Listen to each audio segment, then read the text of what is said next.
নমস্কাৰ আপোনালোক সকলোকে পুনৰবাৰ স্বাগতম নচমাই মছজিদ বন্ধুসকল পলকতে চাওক আজি সন্ধিয়াৰ 7টা গুৰুত্বপূৰ্ণ খবৰ।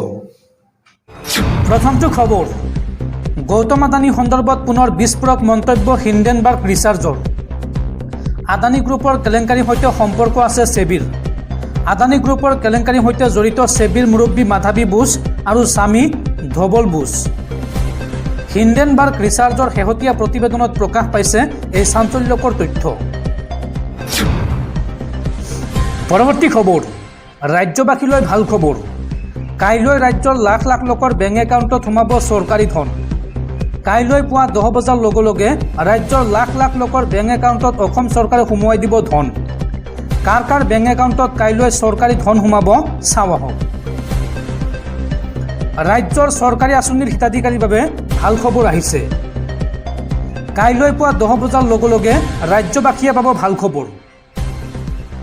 অৰুণোদয় আঁচনিৰ হিতাধিকাৰীৰ বাবেও ডাঙৰ খবৰ আহিছে। অৰুণোদয় আঁচনি, দিব্যাংগ পেঞ্চন, বৃদ্ধ পেঞ্চনৰ হিতাধিকাৰীৰ বাবে ডাঙৰ খবৰ আহিছে। 12 আগষ্ট অৰ্থাৎ কাইলৈ ৰাতিপুৱা লাভ কৰিব এই আঁচনিসমূহৰ ধন আৰু লগতে পেঞ্চনৰ ধন লাভ কৰিব 12 আগষ্টত। হিতাধিকাৰীৰ প্ৰতি এই জৰুৰী ঘোষণা মুখ্যমন্ত্ৰী ডক্টৰ হিমন্ত বিশ্ব শৰ্মাৰ। পৰৱৰ্তী খবৰ, পুনৰ উত্তপ্ত সন্ত্ৰাসজৰ্জৰ জম্মু কাশ্মীৰ। জম্মু কাশ্মীৰত পুনৰ ভাৰতীয় নিৰাপত্তাৰক্ষীৰ ওপৰত সন্ত্ৰাসবাদীৰ ভয়ংকৰ এম্বুছ আৰু এই ভয়ংকৰ এম্বুছত শ্বহীদ হৈছে 2 ভাৰতীয় সেনা জোৱান, লগতে মৃত্যু হৈছে আন 2 সাধাৰণ নাগৰিকৰ। জম্মু কাশ্মীৰৰ কোকেৰনাগত সেনাৰ ওপৰত ভয়ংকৰ আক্ৰমণ সন্ত্ৰাসবাদীৰ। টহলদাৰী সেনাৰ ওপৰত আক্ৰমণ সন্ত্ৰাসবাদীৰ আৰু এই ঘটনাত 2 সেনা জোৱান শ্বহীদ হৈছে, লগতে আহত হৈছে 2 অসামৰিক লোক। অনন্তনাগ জিলাত এই আক্ৰমণৰ ঘটনা সংঘটিত হৈছে। সন্ত্ৰাসবাদ বিৰোধী অভিযানৰ বাবে গৈছিল এই সেনাৰ দলটো। জম্মু কাশ্মীৰৰ কোকেৰনাগত সেনাৰ ওপৰত এই ভয়ংকৰ আক্ৰমণৰ ঘটনা সংঘটিত হৈছে। দৰ্শকসকল আৰু বহুতো গুৰুত্বপূৰ্ণ খবৰ আছে। তাৰ আগতে আপোনাক জনাওঁ যে যদি আপুনি এতিয়ালৈকে এইটো ভিডিঅ'ত লাইক কৰা নাই তেন্তে এতিয়াই ভিডিঅ'টোত লাইক কৰি দিয়ক আৰু এনেকুৱা ধৰণৰ ভিডিঅ'সমূহ নিতৌ চাবলৈ চেনেলটো ছাবস্ক্ৰাইব কৰি কাষত থকা বেল আইকনটো প্ৰেছ কৰি ৰাখক। পৰৱৰ্তী খবৰ, ৰাজ্য কঁপাই যোৱা ঢকুৱাখনাৰ চাঞ্চল্যকৰ হত্যাকাণ্ড সন্দৰ্ভত বিস্ফোৰক মন্তব্য অসম আৰক্ষীৰ ডিজিপি জিপি সিঙৰ। জিপি সিঙৰ মন্তব্য, সুনীল গগৈ বৰ্তমানো জীয়াই আছে আৰু বৰ্তমান ৰাজ্যৰ বাহিৰত আছে সুনীল গগৈ। সঘনাই মোবাইল নম্বৰ সলনি কৰিছে সুনীল গগৈয়ে। CIDৰ হাতত তথ্য প্ৰমাণ মজুত থকা ময়ো দেখিছোঁ। এই মন্তব্য ডিজিপি জিপি সিঙৰ। পৰৱৰ্তী খবৰ, ৰাজ্য কঁপাই যোৱা SI জোনমণি ৰাভাৰ মৃত্যুৰ সময়ত হঠাৎ চৰ্চালৈ অহা হাছিনা বেগমৰ ঘৰত ওলাইছে নকল সোণ। বহুৰূপী হাছিনাক আৰক্ষীয়ে গ্ৰেপ্তাৰ কৰাৰ পিছতে পোহৰলৈ আহিছে বহু বিস্ফোৰক তথ্য। এইবাৰ ন তথ্য পোহৰলৈ আহিছে জোনমণিৰ মৃত্যুৰ সময়ত চৰ্চালৈ অহা হাছিনা বেগমৰ। SI জোনমণি ৰাভাৰ মৃত্যুৰ সময়ত চৰ্চালৈ অহা হাছিনাৰ ঘৰত এইবাৰ আৰক্ষীয়ে পাইছে নকল সোণ। হাছিনাক লগত লৈ আৰক্ষীয়ে বিভিন্ন ঠাইত চলাইছে জোৰদাৰ অভিযান। আৰক্ষীয়ে হাছিনাৰ ঘৰৰ পৰা উদ্ধাৰ কৰিছে বহু পৰিমাণৰ নকল সোণ। হাছিনাৰ ভাতৃৰ শোৱনি কোঠাত লুকুৱাই থোৱা নকল সোণখিনি জব্দ কৰে আৰক্ষীয়ে। নকল সোণৰ লগতে আৰক্ষীয়ে জব্দ কৰে নগদ ধন। বিহপুৰীয়াৰ হাছিনা বেগমক গ্ৰেপ্তাৰৰ পিছতে পোহৰলৈ আহিছে আৰু ন তথ্য। বিস্ফোৰক তথ্য লাভ কৰি বিহপুৰীয়া নাওবৈচা লালুকত আৰক্ষীয়ে চলাইছে অভিযান আৰু আৰক্ষীৰ অভিযানৰ উমান পাই পলাইছে হাছিনা বেগমৰ ভাতৃ। সম্প্ৰতি 3 দিনৰ বাবে লখিমপুৰ আৰক্ষীৰ জিম্মাত আছে হাছিনা বেগম। পৰৱৰ্তী খবৰ, প্ৰাক্তন কেন্দ্ৰীয় মন্ত্ৰী তথা ৰাষ্ট্ৰদূত কে নাটৱাৰ সিঙৰ দেশোবাহান। 93 বছৰ বয়সত শেষ নিশ্বাস ত্যাগ কৰে কে নাটৱাৰ সিঙে আৰু এই সন্দৰ্ভত প্ৰধানমন্ত্ৰী মোদীৰ শোক প্ৰকাশ। প্ৰাক্তন কেন্দ্ৰীয় মন্ত্ৰী তথা ৰাষ্ট্ৰদূত কে নাটৱাৰ সিং আৰু নাই।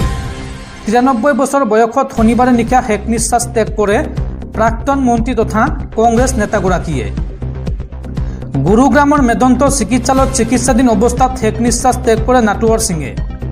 পৰিয়ালৰ লোকৰ ভাষ্য অনুসৰি স্বাস্থ্যৰ অৱনতি ঘটাৰ বাবে কিছুদিন পূৰ্বে তেওঁক চিকিৎসালয়ত ভৰ্তি কৰোৱা হৈছিল। কিন্তু শনিবাৰে নাটৱাৰ সিঙৰ স্বাস্থ্যৰ অধিক অৱনতি ঘটাৰ ফলত তেওঁৰ মৃত্যু হয়। এইখিনিতে উল্লেখ কৰা প্ৰয়োজন যে কংগ্ৰেছৰ প্ৰাক্তন সাংসদ কে নাটৱাৰ সিং 2004-05 বৰ্ষত ভাৰতৰ বৈদেশিক পৰিক্ৰমা মন্ত্ৰীৰ দায়িত্বত আছিল। তদানীন্তন প্ৰধানমন্ত্ৰী মনমোহন সিঙৰ নেতৃত্বাধীন চৰকাৰৰ মন্ত্ৰী আছিল নাটৱাৰ সিং। তদুপৰি ইন্দিৰা গান্ধী চৰকাৰৰ সময়ছোৱাতো তেওঁ পাকিস্তানৰ ৰাষ্ট্ৰদূত হিচাপে কাৰ্যনিৰ্বাহ কৰিছিল। প্ৰাক্তন মন্ত্ৰীগৰাকীৰ মৃত্যুত দেশৰ বিভিন্ন মহলে শোক প্ৰকাশ কৰিছে। তেখেতৰ মৃত্যুত প্ৰধানমন্ত্ৰী নৰেন্দ্ৰ মোদীয়েও সামাজিক মাধ্যমত শোক প্ৰকাশ কৰে। পৰৱৰ্তী খবৰ, ছাত্ৰ আন্দোলনত জ্বলিছে চুবুৰীয়া ৰাষ্ট্ৰ বাংলাদেশ আৰু এই সময়ছোৱাত বাংলাদেশীয়ে প্ৰৱেশ কৰিছে নেকি অসমত। এই সন্দৰ্ভত কেন্দ্ৰৰ নিৰ্দেশত অসম আৰক্ষীয়ে জাৰি কৰিছে হাই এলাৰ্ট। বাংলাদেশীয়ে প্ৰৱেশ কৰিছে নেকি অসমত। এই সন্দৰ্ভত কেন্দ্ৰৰ নিৰ্দেশত অসম আৰক্ষীয়ে জাৰি কৰিছে হাই এলাৰ্ট। সীমান্ত অঞ্চলত আৰক্ষী আৰু সেনাৰ কটকটীয়া নিৰাপত্তা ব্যৱস্থা। অবৈধভাৱে কোনো নাগৰিকে প্ৰৱেশ কৰিব নোৱাৰিব অসমত। মণিপুৰৰ মুখ্যমন্ত্ৰীয়েও বাংলাদেশী প্ৰৱেশৰ বিষয়ত কেন্দ্ৰৰ সৈতে আলোচনাত বহিছে। ৰাজ্যখনৰ বাংলাদেশ সীমান্তৱৰ্তী জিলাত জাৰি কৰা হৈছে কাৰফিউ। ফেৰজাৱাল আৰু জিৰিবাম জিলাত কাৰফিউ জাৰি মণিপুৰ প্ৰশাসনৰ। আৰু অসমতো বাংলাদেশৰ পৰা অহা শিক্ষাৰ্থী আৰু ব্যৱসায়ীৰ ওপৰত তীক্ষ্ণ নজৰ অসম আৰক্ষীৰ। সীমান্তত আৰক্ষীয়ে সোধপোছ কৰিছে বাংলাদেশৰ পৰা অহা নাগৰিকক। চৰকাৰৰ অনুমতিৰ সৈতে বৈধ নথিপত্ৰ থকা নাগৰিকেহে এই সময়ছোৱাত আহিব পাৰিব অসমলৈ। অসম আৰক্ষীৰ সমান্তৰালকৈ সীমান্তত ভাৰতীয় সেনাৰো তালাচী অভিযান তীব্ৰতৰ হৈ পৰিছে। পৰৱৰ্তী খবৰ, সাৱধান ৰাজ্যবাসী, ৰাজ্যত পুনৰ বতৰৰ ল'ব কালৰূপ। অহা 15 আগষ্ট পৰ্যন্ত ৰাজ্যৰ বিভিন্ন ঠাইত হ'ব পাৰে মুখলধাৰ বৰষুণ আৰু এই সন্দৰ্ভত ৰাজ্যজুৰি অৰেঞ্জ এলাৰ্ট জাৰি বতৰ বিজ্ঞান কেন্দ্ৰৰ। পৰৱৰ্তী খবৰ, অৱশেষত মৌনতা ভংগ কৰিলে দেশ এৰি পলায়ন কৰা বাংলাদেশৰ প্ৰাক্তন প্ৰধানমন্ত্ৰী শ্বেখ হাছিনাই। কিহৰ কাৰণে ভংগ হ'ল শ্বেখ হাছিনাৰ চৰকাৰ, এই সন্দৰ্ভত ডাঙৰ মন্তব্য কৰিছে প্ৰাক্তন প্ৰধানমন্ত্ৰীগৰাকীয়ে।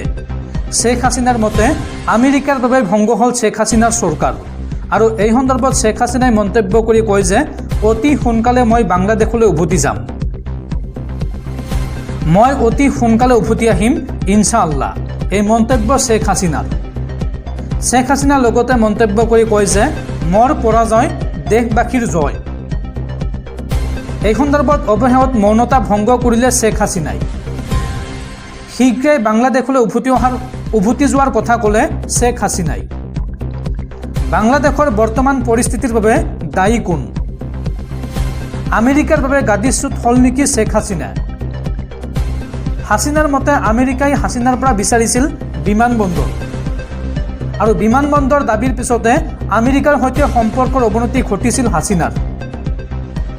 আৰু লগতে আন্দোলনকাৰী ছাত্ৰ সমাজকো পৰামৰ্শ শ্বেখ হাছিনাৰ। কোনো ষড়যন্ত্ৰকাৰীয়ে হাছিনাৰ পৰামৰ্শক বিকৃত কৰাৰ বাবে এই ঘটনা হোৱা বুলি মন্তব্য কৰে শ্বেখ হাছিনাই। আৰু অহা সপ্তাহত ভাৰতৰ পৰাই বাংলাদেশৰ জনতাক সংবাদ মাধ্যমৰ জৰিয়তে সম্বোধন কৰাৰ সম্ভাৱনা। শনিবাৰে আৱামী লীগলৈ এই বাৰ্তা প্ৰেৰণ কৰিছে বাংলাদেশৰ প্ৰধানমন্ত্ৰীৰ গাদীচ্যুত শ্বেখ হাছিনাই।